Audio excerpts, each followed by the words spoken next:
السلام عليكم ورحمة الله وبركاته. عاملين ايه؟ ازيكم؟ الدوري خلص رسميا خلاص. النادي الاهلي بطل الدوري زي ما كلنا عارفين، وكل حاجة خلصت.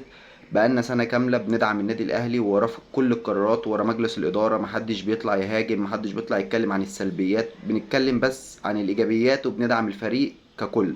بس خلاص الموسم خلص وابتدينا داخلين على موسم جديد، فلازم نتكلم على الحاجات السلبية. اول حاجة سلبية يا كابتن محمود الخطيب، انا شخصيا بحبك، بس انت فشلت فشل ذريع في ملف الجمهور ده. مبدئيا ملف الجمهور انت فشلت فشل ذريع فيه. تمام. اخر حاجة درع الدوري انت هيتسلم فين؟ سمعنا ان في مدينة العالمين. ايوه، فين جمهور الاهلي؟ بعد كده سمعنا ان هو يبقى في فندق. ايوه، فين جمهور الاهلي؟ انا لازم كجمهور احتفل مع فرقتي بدرع الدوري، لان انا السبب الاول بعد ربنا ان انت تاخد الدوري. كفرقة النادي الاهلي تاخد الدوري، انا السبب الاول كجمهور ان انت تاخد درع الدوري. فلازم اكون موجود. طب ماشي، ما تسلمهولي في التتش وافتح التتش للجمهور. هتقولي الموضوع ده صعب واكبر مني ومنك، انا متفق معاك. استاد السلام، اعمل تيكيتات والجمهور يملى استاد السلام ويتأمن كويس، ونحتفل بلعبتنا ونحتفل بدرع الدوري مع بعض. استلموا الاول في اي حته بقى، في العالمين، في فندق، في اي حته، بس نحتفل مع بعض في استاد السلام مثلا. انا بديك مثلا استاد، اي استاد ما علينا، اي استاد، ويبقى فيه تيكيتات ونحتفل مع بعض. لكن قصة ان الجمهور ما يحتفلش وما يكونش موجود يحتفل بدرع الدوري، امال هنحتفل امتى؟ احنا بناخد بطولات، ما بنحتفلش. عايزين نحتفل بالنادي، عايزين نحتفل باللعيبة ديت. ازاي تاخد درع دوري واحنا مش موجودين؟ فانت لازم تشوف حل للموضوع ده. انت لازم كرئيس النادي الاهلي، انت اللي توجد حلول للكلام ده، مش احنا كجمهور اللي نوجد حلول. اسمع للجمهور. لازم تسمع للجمهور. الجمهور كذا مرة بيتكلم في كذا نقطة في الملأ في الاستاد، والإدارة ما بتردش. مفيش رد. ففي مشكلة عندك في ملف الجماهير بصورة كبيرة يعني. موضوع كبير ولازم ينشوف له حلول. دي أول حاجة. تاني حاجة، عايز أفهم إيه دور لجنة التخطيط وإيه دور أمير توفيق. بجد والله، يعني إيه دورهم؟ اللي هم كل دول اللي هم بيعملوه أنا أعمله وأنا نايم في البيت. يعني اللي هم بيعملوه أنا أعمله وأنا نايم في البيت. يعني مثلا لما يجي مثلا مارسيل كولر يقول أنا عايز بديل علي معلول، فأنا وأنا قاعد في البيت أقول له يحيى عطية الله، سهلة. لما اقول عايز لعيب نص ملعب فاقول بن رمضان، هقول له سهله. مش محتاج لجنه تخطيط، ومش محتاج مدير كوره، مش محتاج اي حاجه. الناس دي دورها ايه؟ المفروض الناس دي دورها ان هي تجيب لي مواهب. تمام.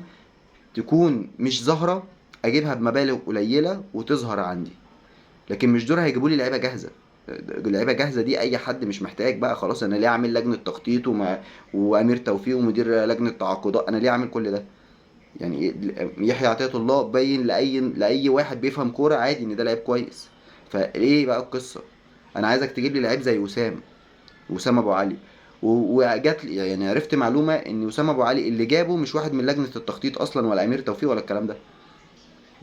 أنا عايز لعيبة زي كده، لعيبة مش معروفة بسعر قليل، أجيبه يبقى عندي حاجة محترمة زي ديانج كده لما جبناه صغير. تمام. ده انت المدافع اللي جايبه صغير. الثلاث ماتشات اللي لعبناهم، اللعيبه اللي هي اللي في النادي الصغيره لعبت عليه، مش هو اللي لعب. المدافع المحترف، اللعيبه هي لعبت عليه وهو ما لعبش. ايوه، فين بقى لجنه التخطيط؟ فين مدير التعاقدات؟ فلازم تفوير للجزء ده كده. يعني لازم الجزء ده كده. دول اثبتوا فشلهم كلهم، من لجنه التخطيط لأمير توفيق. لازم الجزء ده يتفور. لازم تشوفوا كولر محتاج ايه وتنفذوا له طلباته. نفك الكيس شويه ونصرف شويه. احنا دلوقتي كجمهور اهلي، احنا مش طموحاتنا ان احنا ناخد دوري. دوري ايه اللي احنا واخدين؟ 44 دوري، واقرب منافس لينا واخد 14. فانا مش بفكر في دوري ايه اللي افكر فيه؟ بطولة كاس انا برضو مش في دماغي. سوبر مش في دماغي. افريقيا انا كنت هموت على افريقيا من 2013 ل 2020، كانت فترة صعبة. بس دلوقتي بقى عندي 12 افريقيا، واقرب منافس ليا عنده 5. فاللي هو برضو انا دلوقتي طموحاتي بطولة الانتر كونتيننتال، كاس عالم للاندية. عايز اعمل حاجة فيهم، فعشان اعمل حاجة فيهم لازم يبقى عندي لعيبة بكواليتي مختلف. فاتمنى ان الادارة تسمع للجمهور. الجمهور ده والله بيفهم كورة، والنادي ده بتاع الجمهور مش بتاع حد تاني. يعني النادي الاهلي ملك الجمهور مش ملك حد تاني. اتمنى ان مجلس اداره النادي الاهلي وكابتن محمود الخطيب يسمعوا لجمهور النادي الاهلي. اسمع لجمهور الاهلي وشوف جمهور الاهلي عايز ايه، عشان جمهور الاهلي لو قلب قلبته وحشه. اسمع لجمهور الاهلي. جمهور الاهلي اداكوا كل الدعم، جمهور الاهلي ما وقفش ضدكوا. فاسمعوا لجمهور الاهلي ارجوكوا بالله عليكم، وشكرا.